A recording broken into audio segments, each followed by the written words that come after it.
শুনেছি মোহর দেওয়া ব্যতীত মেয়েকে স্পর্শ করা হারাম। তাহলে যদি মেয়ের বাবা বা মেয়ের পরিবারের লোক এই পরিমাণ মোহর ধার্য করে যে ছেলের পক্ষে দেওয়া সম্ভব নয়, তাহলে এই অবস্থা ছেলের করণীয় কি? হ্যাঁ,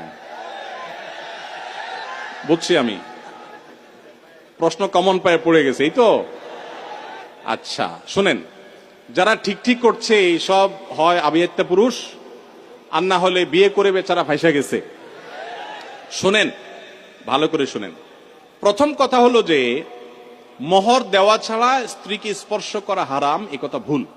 প্রশ্নে যিনি লিখেছেন এটা সঠিক কোনো কথা না। মোহর ধার্য করলে সেটা দিতে হবে বাধ্য। আল্লাহ বলেছেন ওয়াতুন নিসা সাদুকাতিহিন্না নিহলাহ, তোমরা তোমাদের স্ত্রীদের মোহর পরিশোধ করে দাও, এটা তাদের প্রাপ্য অধিকার, এটা দিয়ে দিতে হবে, এটা ক্লিয়ার। তবে সে দেওয়াটা আপনি নগদও দিতে পারেন, পরেও দিতে পারেন। তবে মেয়েরা একটা মাসালা জানে না। যদি মেয়েরা মাসালা জানতো, বাসর ঘরে ঝুলাই ফেলতো আপনাদেরকে।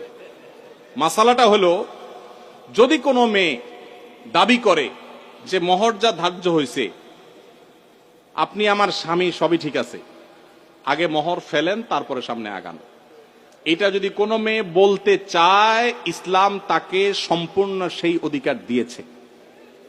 কিন্তু আমাদের সমাজে মেয়েরা মাসআলা আমার কাছে শোনার পরও বলবে না। এটা কেন বলবে না?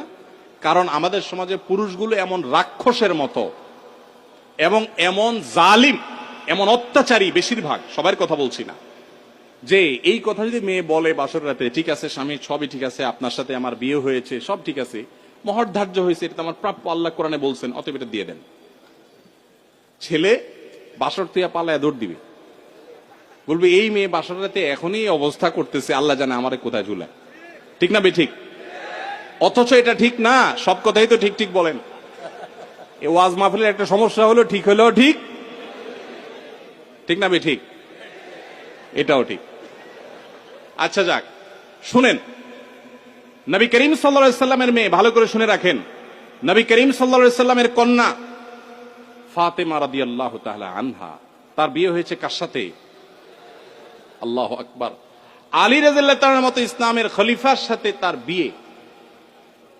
ফাতেমা রাদিয়াল্লাহু তাআলা আনহা তার বাবা নবী করিম সাল্লাল্লাহু আলাইহি সাল্লামকে বলেছেন, বিয়ে হয়েছে আব্বা, ঠিকই আছে, বাট আমার দাবি হলো মোহর যেটা ধার্য হয়েছে সেটা যেন আমাকে আগে পরিশোধ করে দেওয়া হয়।